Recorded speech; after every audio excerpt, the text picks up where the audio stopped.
Muy buenas noches, son las 8 en punto y como lo hemos hecho ya a lo largo de muchas semanas, estamos transmitiendo completamente en vivo a través de la plataforma Zoom y simultáneamente a través de Facebook Live de Yo Soy Médico 17, a quien como siempre agradezco que nos facilite su plataforma para llegar a más profesionales de la salud. El día de hoy, como siempre, nos ven de todo el país, de México, Centroamérica, Sudamérica, Estados Unidos. Si usted es miembro de un colegio de médicos y requiere ahora para su planeación anual de capacitación médica continua a sus compañeros y quiere un tema legal, no duden en contactarnos a Medical Legal Center, lo hacemos sin ningún costo, utilizando nuestra plataforma, todo como una aportación a la comunidad médica en estos tiempos de pandemia. Solamente tiene que enviar un correo a atención.mlc@gmail.com, atención sin acento, .mlc@gmail.com y con mucho gusto la agendamos especialmente para usted. Todas nuestras pláticas están grabadas, están disponibles en YouTube. Usted entra a YouTube, teclea Medical Legal Center y podrá verlas. Hoy en día, les recuerdo, nuestro calendario es todos los días una teoría del caso, un caso médico llevado de la mano narrado por la mano del experto. El martes es un podcast, lo puede ver en Spotify o en YouTube. Es un programa grabado de 10 minutos para que usted pueda escucharlo en un traslado de su casa al trabajo, trabajo a casa, o en algún momento pueda ponerse los audífonos o verlo en YouTube. Bueno, es una opinión de 10 minutos.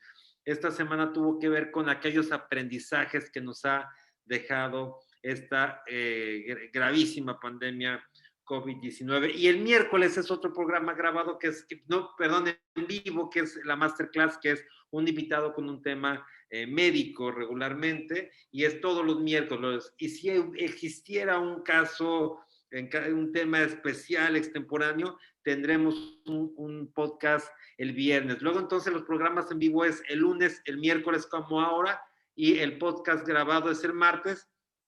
Y por supuesto, si existiera un tema extraordinario, los viernes. También quiero decirles que si les llega la invitación a nuestros programas, ya sea por WhatsApp o por correo electrónico, por favor compártanla con más profesionales de la salud para que cada día seamos más. Para mí hoy es un privilegio poderles presentar a nuestro invitado del día de hoy. Yo quiero comentarles que el trabajo de las comisiones de arbitraje siempre ha sido muy cuestionado. Muchas veces el médico siente que no existe una parcialidad, que ya de per se existe una parcialidad para el paciente, que es quien regularmente solicita los servicios. Yo quiero comentarles que lamentablemente ocurrirá en algunas comisiones, pero en mi experiencia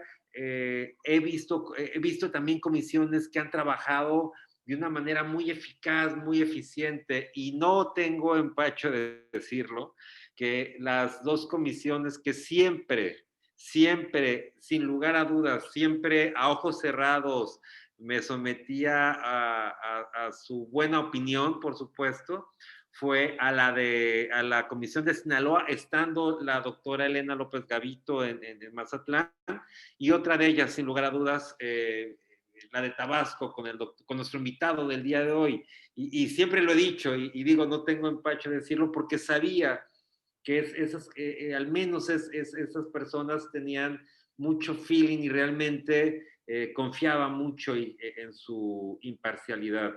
No quiero decir que no existan otras comisiones que también lo hagan. Son las que a mí en lo personal me ha tocado vivirlas.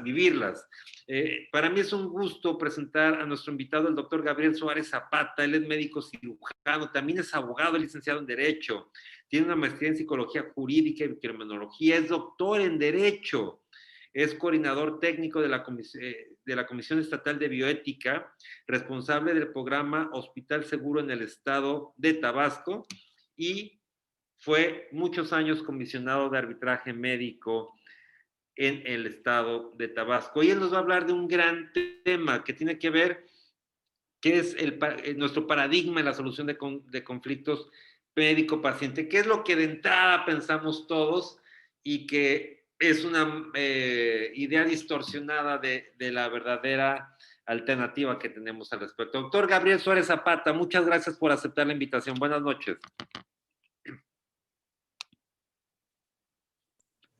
Buenas noches, amigo y director del Legal Center. Agradezco tus palabras y me hace otro doble compromiso, quedar bien. Agradezco estar frente a tu selecto público, que siento que son personas interesadas en estos temas y obviamente un tema muy delicado como es la solución del conflicto médico-paciente. Doctor Gabriel, pues sin duda por eso lo invitamos, por eso está aquí y agradecerles que hubiese aceptado la invitación y lo dejo con el mejor público que son los profesionales de la salud y usted y yo nos vemos en la sesión de preguntas y respuestas. Si necesita algo me dice. Gracias. Okay. Ya puede compartir pantalla donde dice eso, ya está. Ya está, nomás hacerla grande y empezar, doctor. Adelante, doctor, muchas gracias. Bien, pues es muy grato estar con ustedes y agradezco las palabras del licenciado. Hoy vamos a ver un tema que considero muy importante porque trata de la vida y trata de la salud, algo que todos valoramos. El paradigma de la solución de conflictos médico-paciente. A lo largo de los 10 meses que lleva Legal Center con estos casos, en los casos que se han presentado, creo que todos hemos notado lo desgastante que es enfrentarse a una demanda por mala praxis médica o por algún error médico. Y es que en verdad, cuando vemos como esta sala de terapia intensiva, donde entra un equipo multidisciplinario de especialistas, pueden haber errores. Ser humano es tener errores.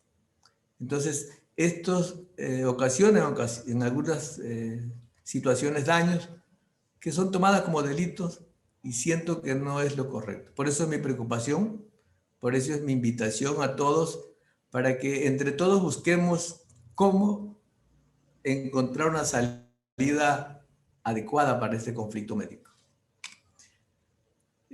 Sabemos que el objetivo de la atención médica es beneficiar al paciente. Uno de nuestros juramentos máximos cuando recibimos nuestro título es el juramento hipocrático y es no hacer daño, pero pueden existir. La revolución científica técnica ha provocado una enorme cantidad de tecnologías, una creciente especialización y subespecialización, lo que ha ido fragmentando la atención médica, fragmentando el cuerpo humano hasta verlo partes por partes. Se sabe muchísimo de una pequeña parte del cuerpo. Hemos fragmentado la atención médica y esto desde luego es bueno, pero también conlleva diversidad de opiniones de acuerdo al especialista. Creo que en los tiempos actuales se hace necesario unir al derecho y la medicina. Sé que no son enemigos, pero sé que podemos unirnos más y juntos buscar la solución de dichos conflictos, ya que ambas ciencias o materias tienen bajo su tutela dos valores fundamentales del hombre: la salud y la vida y la libertad. Vamos a hacer un pequeño análisis de la génesis, cómo se surge el delito. Cuando encontramos un mal resultado de la atención médica, apenas es el iceberg lo que se asoma, la punta del iceberg. La parte más profunda está en las profundidades, por muchas causas. Un expediente clínico mal integrado, opiniones médicas divergentes porque son diferentes especialidades y subespecialidades, una deficiente calidad de auxiliares diagnósticos, aunque estemos con tecnología de punta, muchas veces hay errores en los laboratorios y si el médico lo interpreta tal y como se lo manda y no hace la relación clínica, obviamente puede producir un error diagnóstico. La falla en el cumplimiento de las indicaciones médicas, muchas veces el médico deja la indicación y el personal de salud no lo cumple tal como es, no por maldad, sino por simple error humano O a veces el paciente se le da la indicación y no toma puntual su medicamento, la dieta inadecuada, y estos factores van distorsionando y van a dar génesis del error. Los dictámenes periciales contradictorios, eso es algo lógico que debe haber, porque cada médico perito, pues obviamente va a irse hacia el lado contratante, y si hay perito de la parte demandada y de parte demandante, obviamente serán contradictorios, y ahí es donde el abogado, donde el juez, con sus conocimientos, tiene que resolver sin caer en injusticias. La tecnificación y fragmentación de la atención médica es un elemento que ha provocado la mayor parte de los errores en el sentido de no ponerse de acuerdo. La mala calidad de los medicamentos, sabemos que actualmente existe infinidad de laboratorios, infinidad de farmacias. Muchas veces creemos que le estamos dando al paciente lo mejor y a veces no, porque falta la evidencia científica. Y esto, hay confianza en que se está tomando el medicamento adecuado y a veces no es cierto. Y la mala integración clínico-diagnóstica terapéutica. Si yo mi estudio clínico no lo logro adecuar a mi diagnóstico, obviamente la terapéutica estará mal.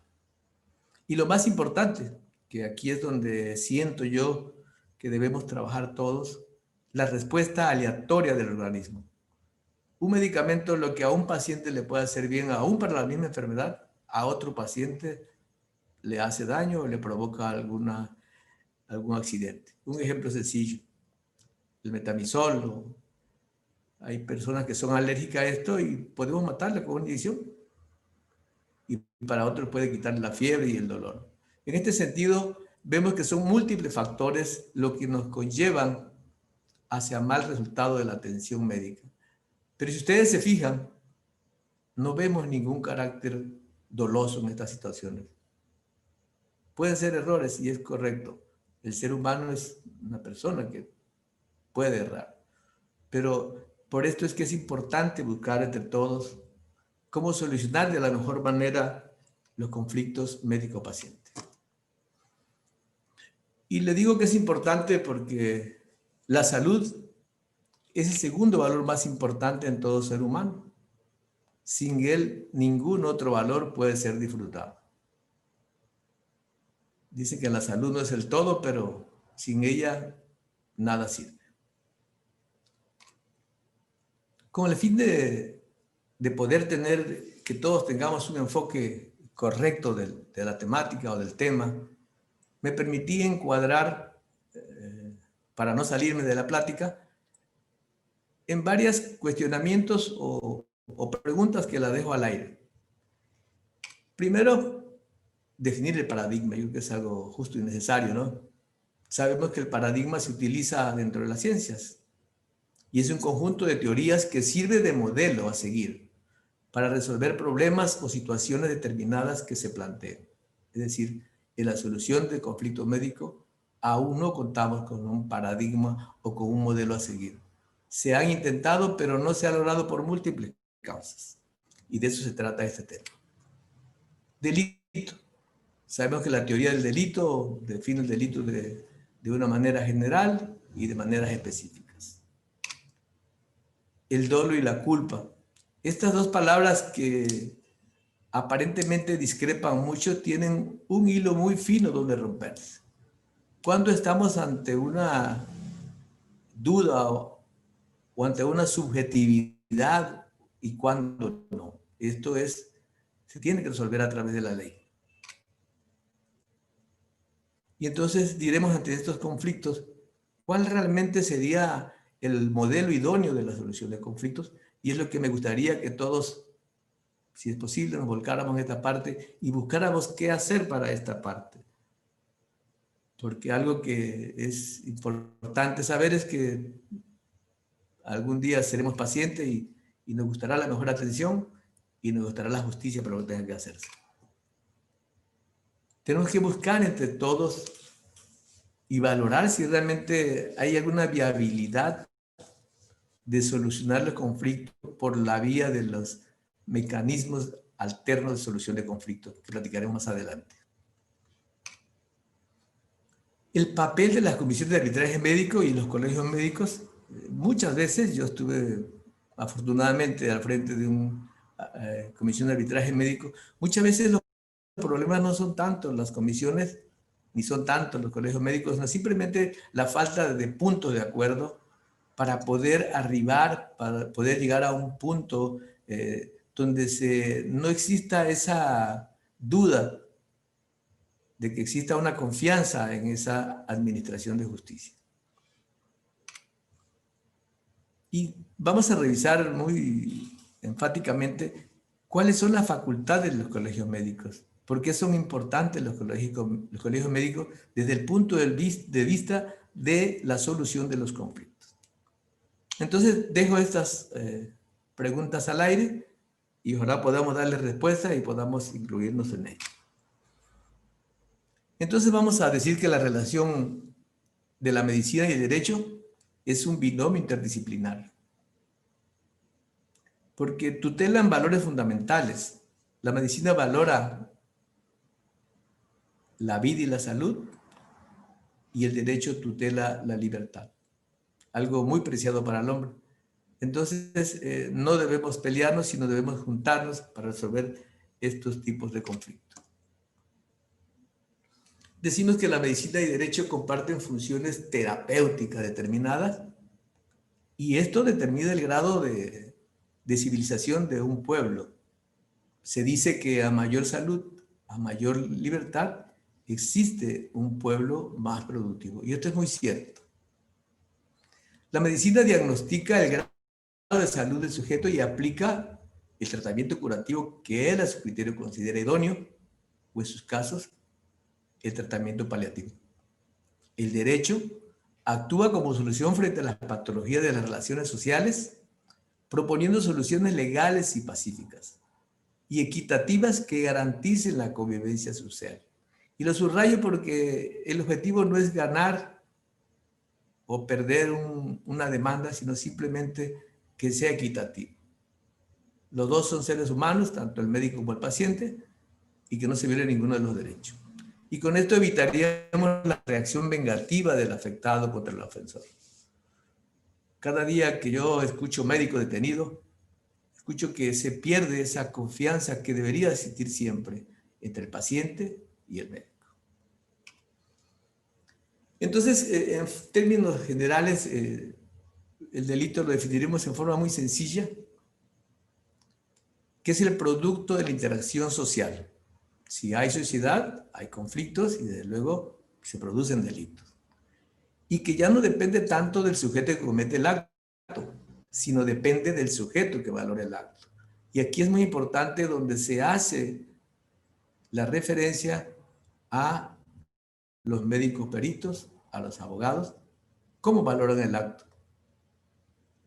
Entonces, en la atención médica significa abandonar al paciente, apartarse del buen camino, alejarse del sendero señalado por la ley o la norma, sabiendo que una ley o una norma son reglas de conductas que impone el Estado y de cumplimiento obligatorio.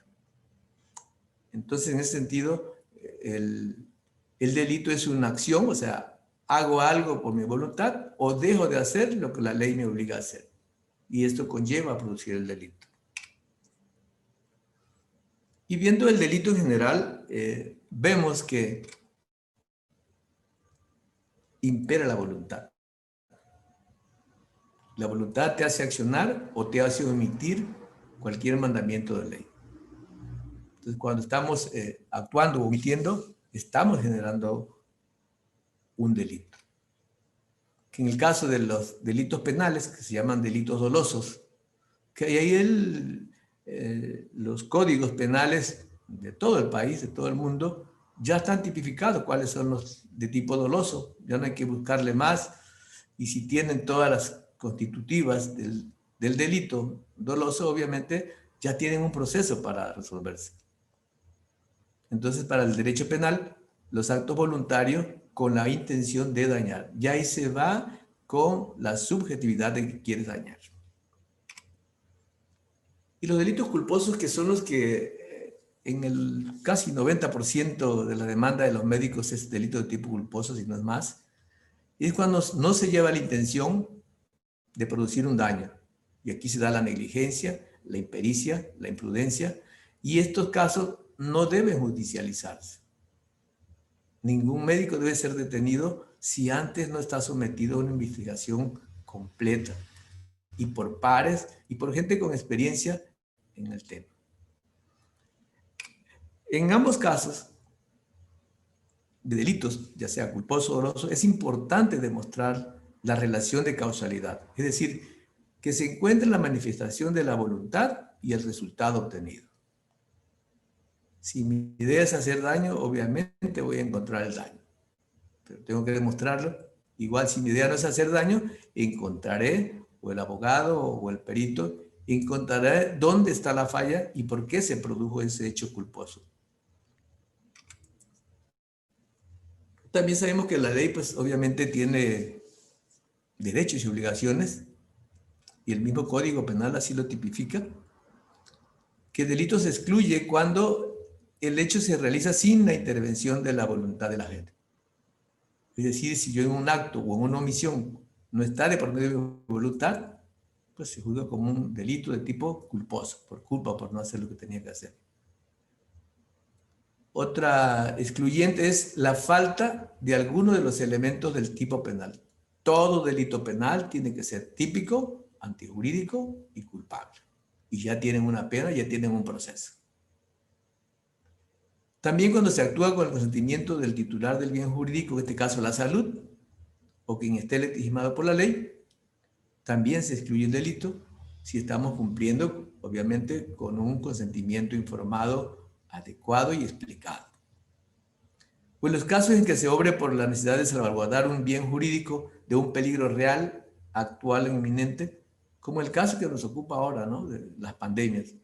Tenemos que emplear lo que sepamos, aunque no haya mucha evidencia, pero que sepamos que va a ayudar al paciente a salir adelante. No podemos esperar hasta que todo científicamente comprobado para poder brindarle una esperanza al paciente.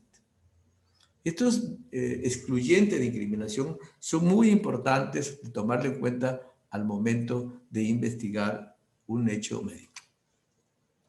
Entonces, para resumir, un acto médico correcto puede tomar 4 vías: la vía penal, la vía civil, la vía administrativa o delito de servidor público.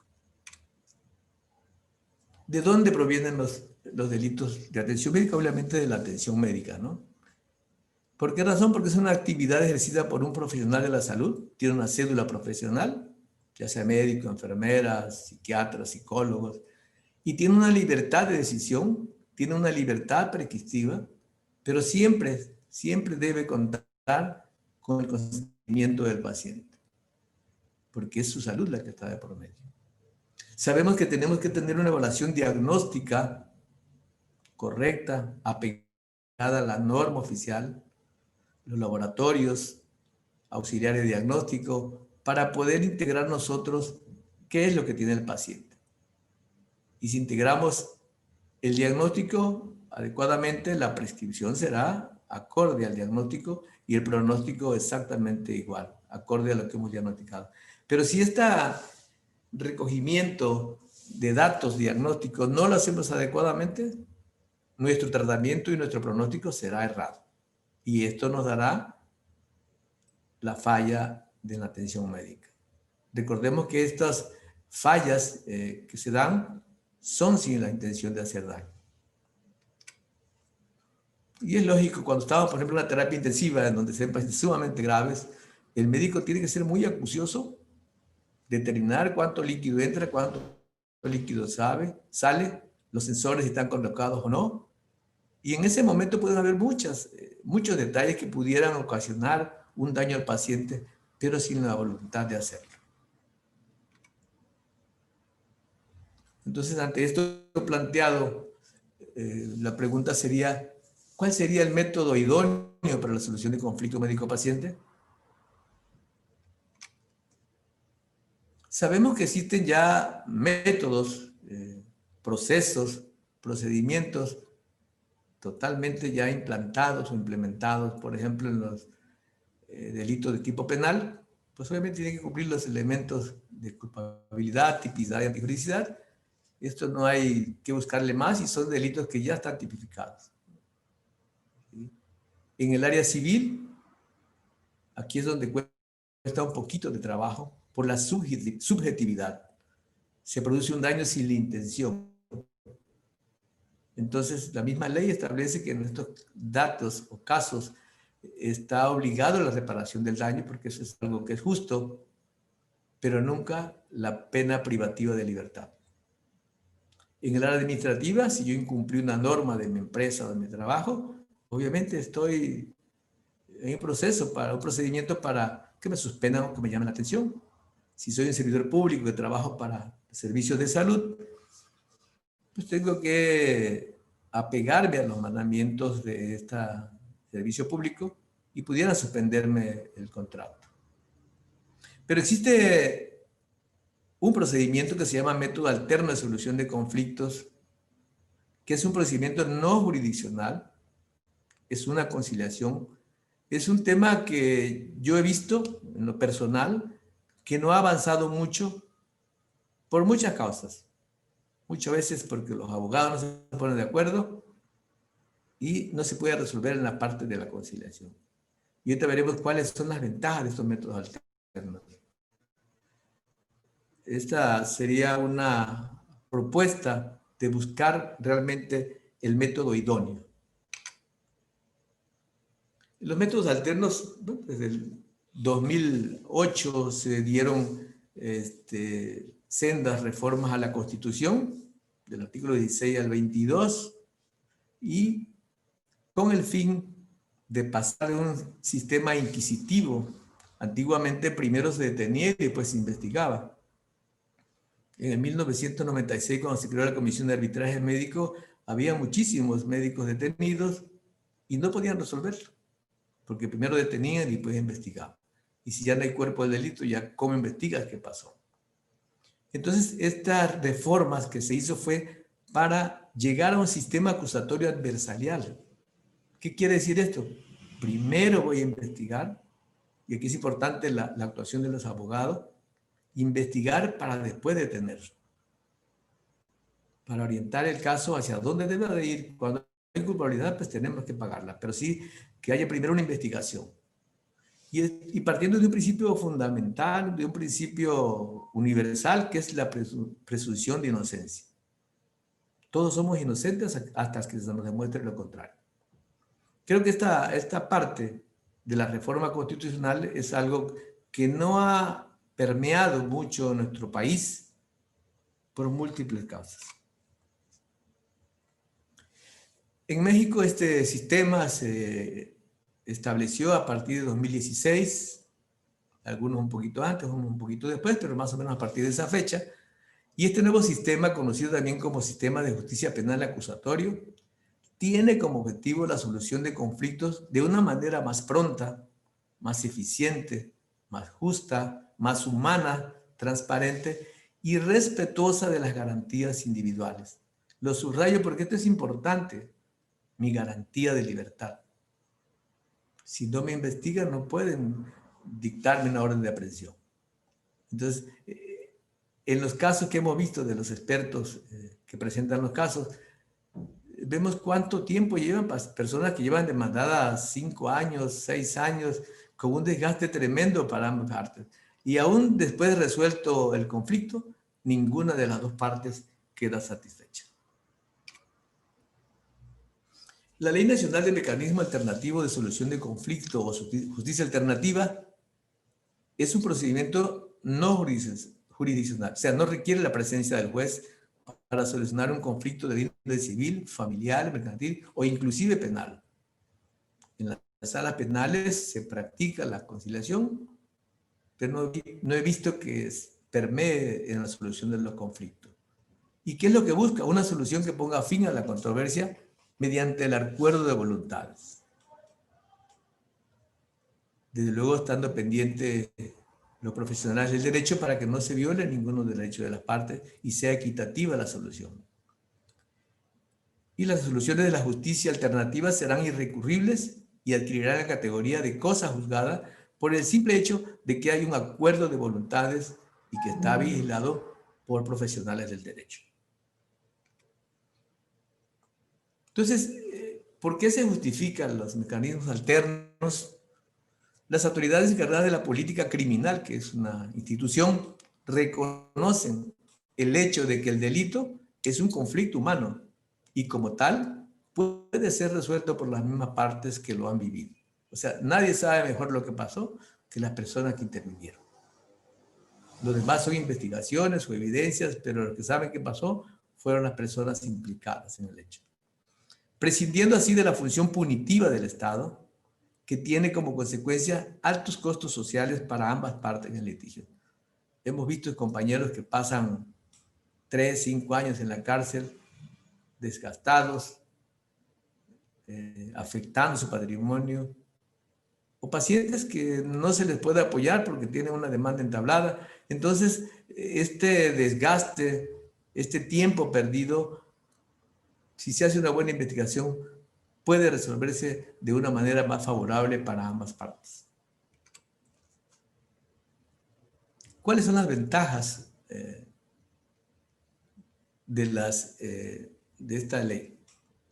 La mediación y la conciliación son técnicas que deben asumir procuradores e impartidores de justicia. Esto ya está planteado ante la ley, ya está dentro de las instituciones.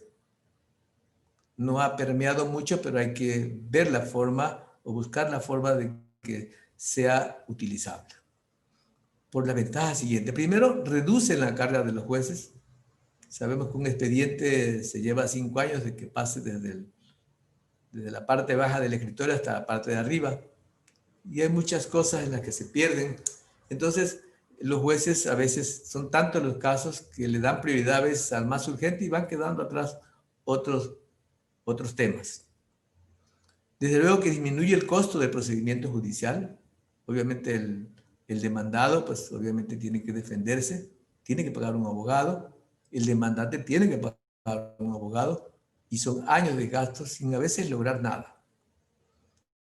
Acorta la duración del conflicto, lo que algo puede llevarse en 6 meses en este tipo de instancias, se puede reducir a menos tiempo. Es eficiente siempre y cuando exista ese acuerdo de voluntades transparente. Y algo muy importante, disminuye la población penitenciaria y el gasto del Estado. Cada persona detenida es un gasto para el Estado. Son poblaciones penitenciarias muy altas que conllevan mayor gasto, mayor riesgo y muchas veces no resuelve el conflicto. A veces se pensaba que endureciendo las leyes mejorarían la calidad de la actuación de las personas, y no, se ha visto que a medida que se hacen más graves las leyes o más fuertes, la delincuencia persiste, porque realmente el método no es el correcto. Entonces tenemos que hacer una cultura para evitar la judicialización de los conflictos médico-paciente, salvo sus excepciones como son los delitos de tipo penal, que ya están totalmente clarificados y que ya conocemos cuáles son. Una persona que hace un aborto ilegal, obviamente es un delito que ya está en la ley, no tiene cómo salvarse de esa parte, ¿no? Obviamente tiene que demostrarse esa parte de la voluntariedad, que es la parte subjetiva, a veces difícil de poder discernir. Y más si no se hace a través de los pares de la persona. Si es un paciente, si es una persona demandada, es un ginecólogo, y no lo defiende un perito ginecólogo, obviamente va a ser muy difícil lograr esclarecer ese caso. Entonces las ventajas de la mediación y la conciliación, ya les mencionaba, para simplemente reforzarla, sería: reducen la carga de los jueces, disminuye el costo, acorta la duración del conflicto, es eficiente, disminuye la población penitenciaria, el gasto del Estado, y esto crearía o debe crear una nueva cultura. Pero tenemos todos que trabajar en pro de ella. Veamos cuál es el papel de las comisiones de arbitraje médico y los colegios médicos. Le comentaba que la primera comisión nacional se formó en 1996 como un organismo desconcentrado y posteriormente en todos los estados se crearon, casi todos los estados del país tienen comisión de arbitraje médico, que no ha habido mucha participación en el sentido de que el paciente piensa que en las comisiones se protege al médico y los médicos piensan que en las comisiones se protege al paciente. Pero yo siempre he dicho que si las comisiones de arbitraje al comisionado lo nombra el presidente de la República o el gobernador del estado, de ternas que son propiciadas por los propios colegios tienen que buscar que un comisionado sea una persona idónea, una persona con ascendencia moral, para evitar esa suspicacia. Entonces ahí es donde digo yo que debemos trabajar juntos, o se debe trabajar juntos las comisiones de arbitraje médico con los colegios médicos, ya que tienen una facultad muy grande, que es la de los profesionales. Y estaríamos en igualdad de condiciones si cooperamos y funcionamos todos en el mismo sentido hacia el bien del paciente y del médico. Aquí le voy a mencionar muy rápidamente las facultades de los colegios otorgada por la Ley de Profesiones. Es una ley que existe, no ha sido renovada hace muchos años, pero es cuestión de ponerse a trabajar. En el artículo de la Ley de Profesiones, todos los estados tienen, dice que cuando hubiera inconformidad por parte del cliente respecto al servicio realizado, el asunto se resolverá mediante juicio de peritos, ya en el terreno judicial o ya en el terreno privado. Un juez tiene que pedir un peritaje para poder resolver y en la parte privada exactamente tiene que ser lo mismo. Pero tiene que ser un perito que hable el mismo idioma que el médico que cometió el delito, para poder así entender lo que dice el expediente clínico, lo que está plasmado en el expediente clínico.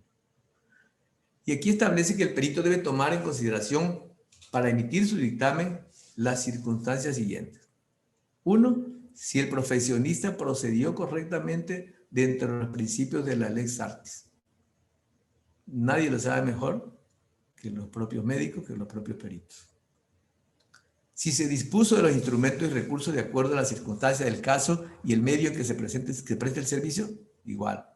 La única forma de buscarlo, de encontrarlo, es a través del expediente clínico y a través de alguien que sepa realmente qué hacer.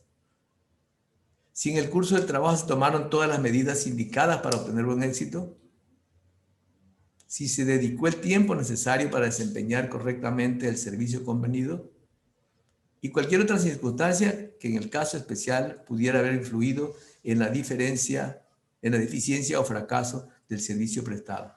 Es como le explicaba en la génesis del error médico, del acto médico, debajo del iceberg, de la punta del iceberg, hay muchísimos factores que tienen que analizarse.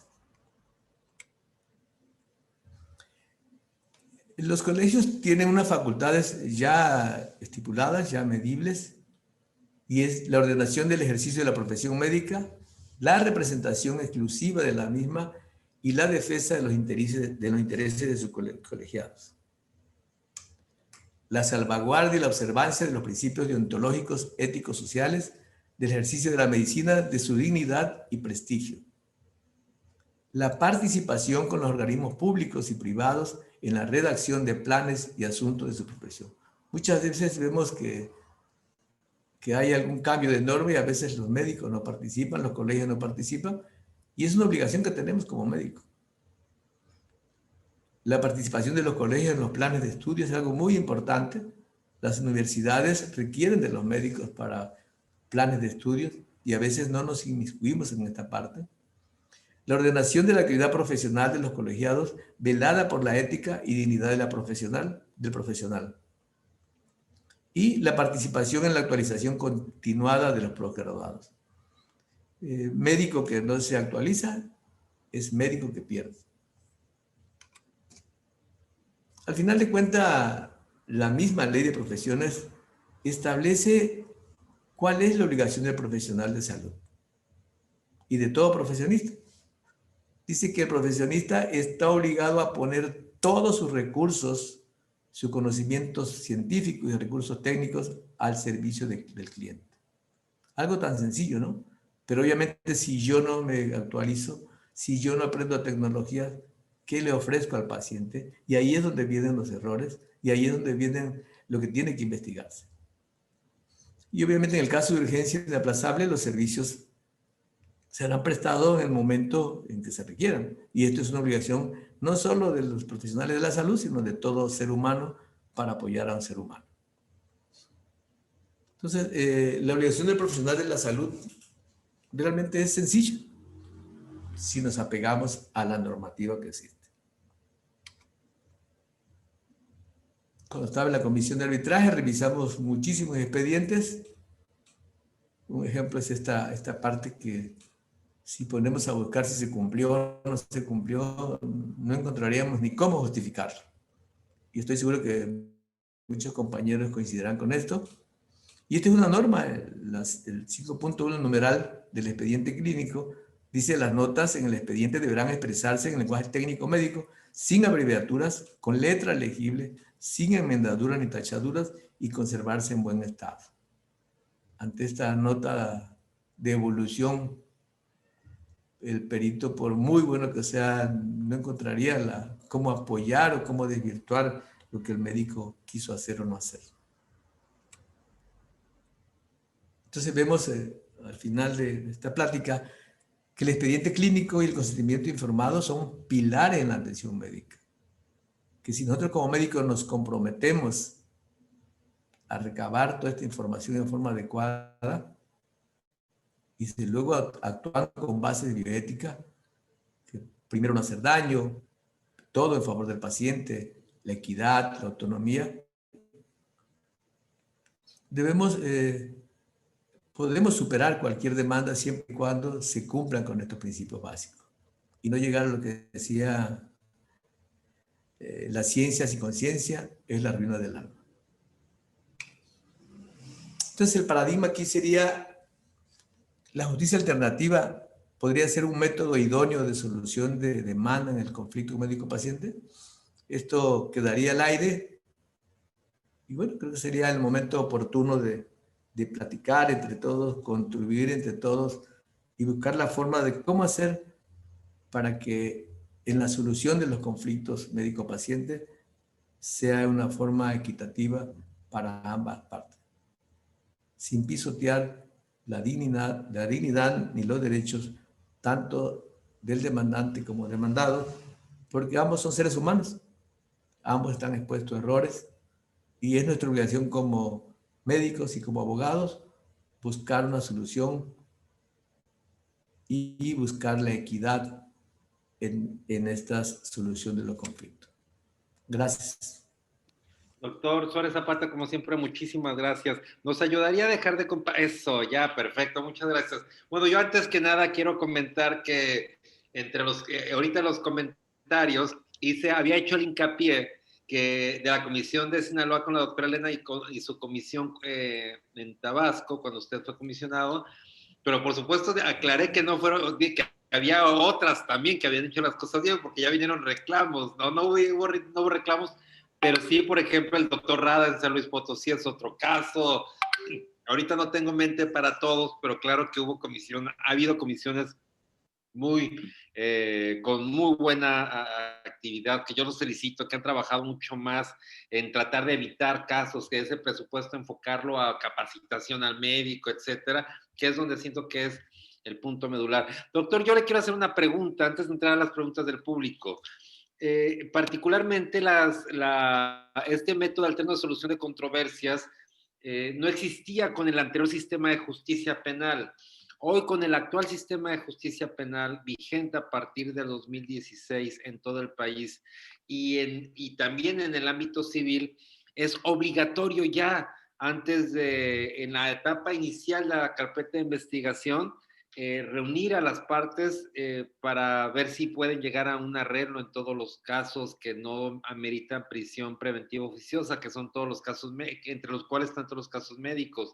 no siente que, digo, y además hay con efectos en la carpeta de investigación de finiquitar el caso legalmente. Aquí en el caso de la comisión todavía tendría que homologarse a una, digo, no surtiría efectos inmediatos en todos los procedimientos legales. Y aquí sí, aquí lo contempla la propia ley.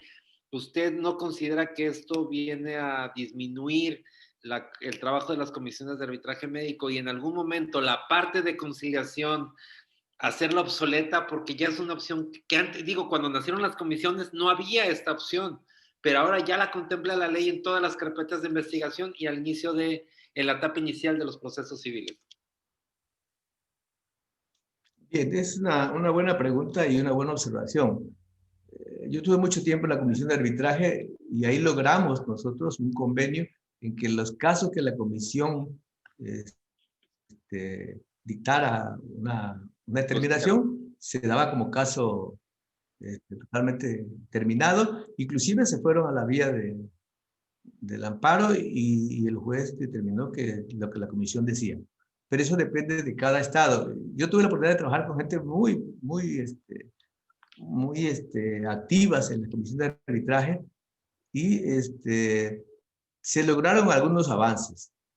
Yo siento que aquí la parte medular es, los colegios médicos tenemos que pegarnos más a las comisiones de arbitraje para darle esa transparencia, para darle ese confort al paciente y al médico. Entonces, sí es muy importante que todos trabajemos en pro de esta parte y si realmente sí existe actualmente ya por obligación las instancias impartidoras y procuradores de justicia, ya existe, ya hay, pues, pero sin menospreciar a los abogados, sin meterme en conflicto. A veces los abogados, no, vamos hasta la vía, ¿no? Y tú bien lo sabes, ¿no? Entonces, esa cosa nos ha faltado, ver la parte humana y de quién estamos hallando realmente, ¿no? Sí, la parte especializada, sobre todo. Hace el lunes estaba dando una clase, alumnos de los últimos semestres de una facultad de Derecho, y alguien me comentaba que tenía como objetivo especializarse en la solución de controversias en el campo familiar, porque no era lo mismo que yo fuera un experto mediador en todas las áreas a que me especializara en una. Entonces, bueno, muy buen tema. El doctor Raúl Tachiquín dice, ¿qué opina de la validez del lema? De acuerdo a mi leal saber y entender, en donde esto en los dictámenes periciales, en esta época en que la profesionalización y responsabilidad se ha tornado tan específica, sean peritos oficiales o particulares, y la validez que les da el juzgador, sobre todo ante la desaparición del perito tercero en discordia. Bueno, esa validez se puede compensar con la participación de peritos especializados, porque al final de cuentas son los que dan el dictamen o la opinión que el juez hace válida a la hora de sentenciar. Tiene que ser un dictamen bien hecho por un especialista en la materia para que tenga esa validez y decir a mi leal saber y entender, obviamente se está refiriendo lo que entiende, lo que el perito le manda como una solución. Sí, quizá el doctor Raúl Tachiquín se refiere a que quisiera que hubiese más, que fuera más tajante, decir, así son las cosas, y no a mi leal saber entender, que la decisión sí, ahora que desaparecieron el perito tercero en discordia, que la opinión de un perito fuera muy objetiva y no sujeta a un saber y entender. Pero en fin, el perito aún así es su experiencia, y la experiencia depende de cada persona. Muy buen cuestionamiento. La doctora María Enriqueta de León dice, a quien envío un saludo también hasta Hidalgo, el estado hasta Pachuca, dice, su opinión respecto al dictamen médico institucional realizado por las comisiones de arbitraje médico y el nuevo sistema penal acusatorio. Muy bien. Quiero comentarles mi tema de trabajo para la obtención de grado de doctor en Derecho. Hice una tesis sobre el dictamen institucional. Y obviamente para que realmente tenga la validez, tiene que ser médicos, especialistas en la materia, peritos con cursos que determinen que realmente están capacitados para esa parte.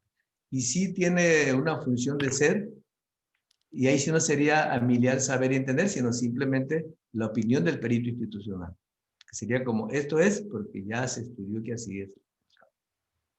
Y aquí, doctor, no cabría señalar que en el caso de el tema de los dictámenes institucionales, por ejemplo, yo he planteado esta controversia particularmente en procesos, por ejemplo, en el proceso penal y civil, donde se plantea un tema de dictaminación institucional, pues estaría emitiendo un dictamen fuera de las reglas de la propia legislación penal o civil que no contempla los dictámenes institucionales. Eso precisamente es el problema que existe. Dentro del lo procesal no está incluido ese tema, por eso no se ha hecho válido. Exacto. El doctor Tachiquín dice, ¿qué opina ante los dictámenes que se puntualizan que existe responsabilidad civil o penal y no especifican que existe responsabilidad administrativa, por ejemplo, documentos plasmados incorrectamente, pero que no influyen en la etiología, diagnóstico y manejo de la patología de un paciente? El perito nunca debe asentar si es un delito penal o civil. El delito debe poner qué es lo que él encontró. El juez se encarga de dictaminar esa parte. Ese es el Completamente correcto. acuerdísimo. Y es un error que cometen mucho los peritos de encasillar el delito. Pues ellos no es su trabajo es decir, a ver que esto se hizo bien correcto, se actuó de manera correcta, no, idónea, no idónea, etcétera, y el juez determinará qué tipo de responsabilidad, si existe. Completamente de acuerdo. La doctora María Guadalupe Campos, de acuerdo a mi leal saber y entender, ya no se utiliza, ya que se tiene que mencionar la bibliografía que se utiliza. Lucio Domínguez dice, ante los nuevos modelos de atención médica y relación médico-paciente, donde se privilegia la autonomía del paciente, surge la necesidad que se reestructure y se transforme la CONAMED a un centro de conciliación federal en materia médica. No tanto federalizar, porque volveríamos a lo mismo.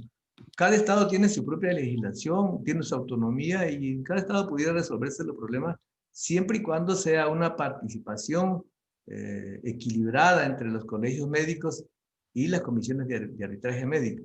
Al final de cuentas, dentro de los requisitos para ser comisionado se requiere que sea médico. Entonces ahí es donde los colegios médicos toman un papel fundamental si se preocupan por esta parte. Muy bien, dice el doctor Leo Lagarde, dice, ¿nos podría explicar la palabra cosa juzgada por acuerdo de voluntades? Ok. Sabemos que cuando el acuerdo de voluntades se manifiesta mediante un papel, yo acepto porque yo firmé, por eso se da como cosa juzgada, porque ya estuve de acuerdo en esa parte. Siempre cuando haya tenido la asesoría de un abogado o que haya equilibrio entre las partes. Excelente. José Luis Vargas dice, ¿qué es lo que busca al final el demandado? ¿Castigo al médico como que lo suspendan o reparación del daño en forma monetaria? ¿Qué es lo que busca? Eso realmente ha sido el problema toral de las demandas médicas, que algunos pacientes requieren económicos y otras que el médico vaya preso, que sea detenido. Pues depende de su dolor. Y ahí es donde realmente debemos ser cautos en el análisis del expediente clínico y ver realmente qué es lo que corresponde a ese daño que se provocó. Excelente. El doctor José Arturo Chávez dice, desde San Luis Potosí, hay que ver cuáles son las funciones de la comisión en cada estado, correcto, tienen diferente, cada estado tiene una regulación diferente, y cuáles están activas. Ahora está casi inactiva en San Luis Potosí, a pesar del trabajo del colegio. El doctor Vázquez, a quien le envío un saludo también de San Luis Potosí, dice, ¿qué repercusión tiene una recomendación de alguna comisión si el caso pasa a un juicio civil o penal?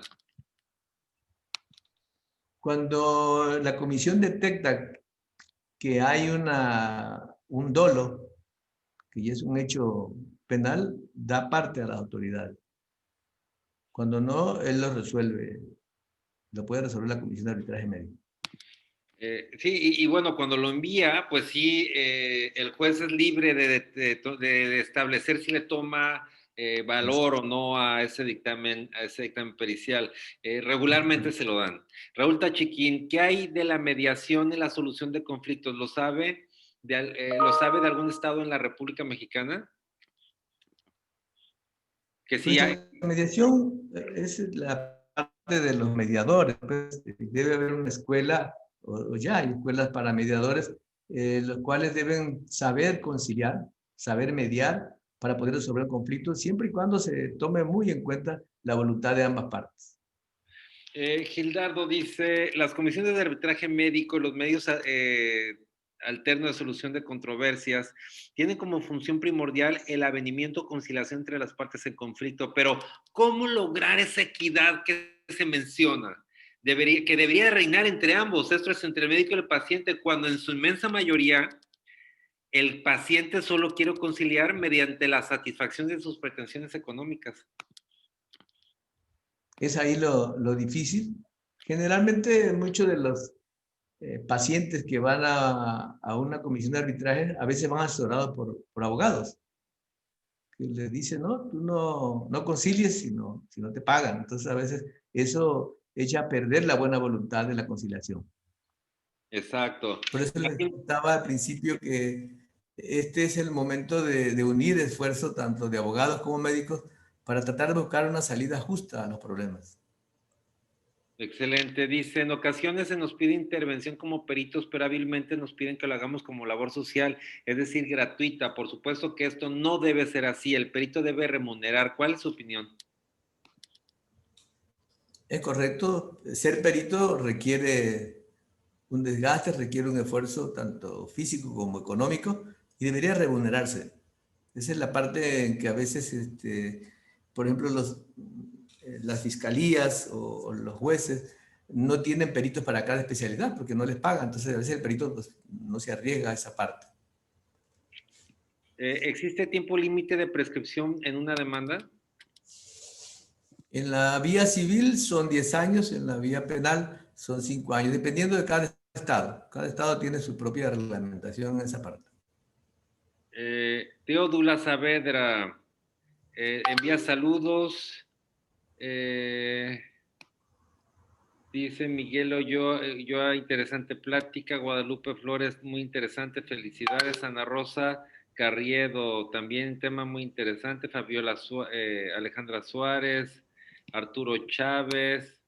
Dice, en San Luis Potosí hay un centro de mediación y funciona sobre todo en conflictos familiares. Era lo que comentábamos precisamente hace un momento. ¿Cuál es en su comentario sobre el bajo uso de las comisiones de arbitraje por parte de los médicos en caso de controversias médico-legales? Francisco González pregunta.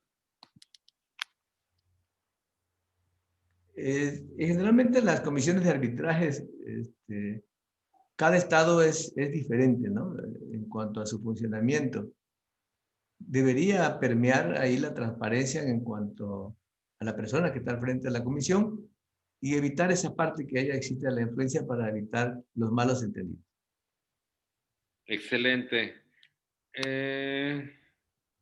Excelente. Doctor Suárez, pues yo quiero agradecerle mucho su participación, que hubiera aceptado estar aquí con nosotros. Sin duda es un tema que por una parte presenta, como han comentado algunas personas, la necesidad o no, primero, habiendo estos medios alternos de solución de controversias, hay de dos sopas.